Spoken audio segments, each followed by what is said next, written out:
Question number one, and it comes from Mia R in Long Beach, California. I have it sounds like she's in a contract right now. I got a bad home inspection back. Should I cancel the contract? What should I do? Well, it depends on what's on the contract or what's in the inspection report matter. There's really three things that we consider that you should look at when home inspection comes back. That's cosmetic things, that's repair items, and that's anything that's significantly affecting the quality of life when living in that property. So as you get that home inspection back, and if you've never seen one before, they're generally designed to make sure that you know there's a whole bunch of stuff wrong because many home inspectors feel that the more that they put on these reports, the more value that you're paying for, right? So oftentimes we look at these and they're very, very intimidating. So don't get intimidated. So I would look, how many of these things are cosmetic things, like maybe like paint, issues, or like there's a cracked tile or something to do with the sealant around a window or anything in the lawn or anything like that.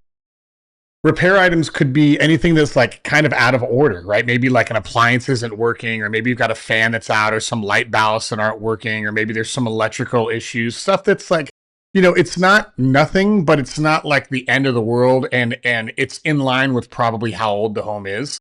And I think a lot of real estate agents need to do a really good job along with your home inspectors to educate you and to help you understand that a 20-year-old home is going to have 20-year-old home issues. A 20-year-old home is not going to be a brand new home when you buy it. Every home is going to have issues, right? So number one, determine, is it a cosmetic item? Is it a repair item? Or is it an item preventing livability? Livability would be like major cracks like in the truss upstairs. It could be foundation issues. In a lot of parts of Southern California, we have to worry about sloping issues. Are there foundation cracks? Is there anything wrong with like major plumbing that's going under the house and out to the street? In Carlsbad, California, and Terramar specifically, they just did a whole bunch of construction to connect the main water lines to the houses. That would need a plumbing inspection if you really wanted to get that deep into that. But if anything like that, that would be a major thing. But in spite of all of that, I still wouldn't cancel the contract. What I would do, and you really have a couple options when you go back to the seller. Number one, you can say, hey, all this stuff is wrong. We want you to fix these items. And it's complete negotiation. Could be 21 items, could be 3. Understand there's a little bit of push and pull when this happens because we have to manage emotions as well, meaning if you ask for a lot of little things, people tend to get very annoyed with the process. But if there's major things, we should ask for that to be repaired because we weren't able to see that when we were viewing the home and negotiating that offer. So option number one is you can ask them, hey, I want you to repair this. Option number 2 is saying, hey, for all these 14 things, we don't want you to repair, but we would appreciate a credit at close or maybe an adjustment to the purchase price. And these 3 major things we want you to repair by the end of closing or by the time we close on the home. Now, if the repairs are major, right, and it's not something that's going to take a few days or maybe even a couple weeks, you have a couple options here. You can say, well, you can give us a credit at close and we will apply that credit towards the contractor as they do the work, allowing the home to close on time. You can change the closing date. Like, let's say that you're a little nervous about what this is going to look like and how the repairs are going to go. You can extend the close of escrow as long as buyer and seller agree.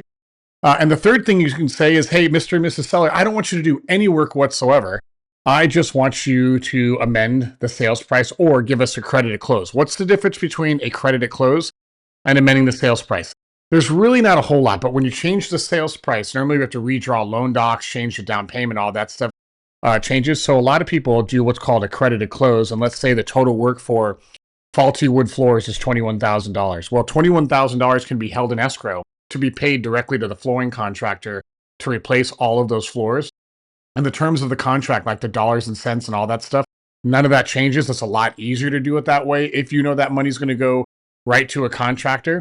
But I would only look at canceling the contract if I exhausted all of those options, or maybe if it was just way too overwhelming for you. Like the foundation crack, you're like, hey, they may be able to fix it, or maybe they're going to drop the price $100,000. And even if they fix it, even if they drop it $100,000, I still don't know if I want to move forward with a property. Then you can cancel. As long as there's something material in that inspection report that you disapprove of, within that first 17 days of the contingency, you can cancel the contract and get all of your earnest money back. But I would only do so once you've exhausted every single option to negotiate those repairs with the seller as that goes. So hope that was valuable. If you have any questions, just use the contact form in the description below, or maybe if you need more context on that, I'm happy to give you answers on that on a one-on-one basis.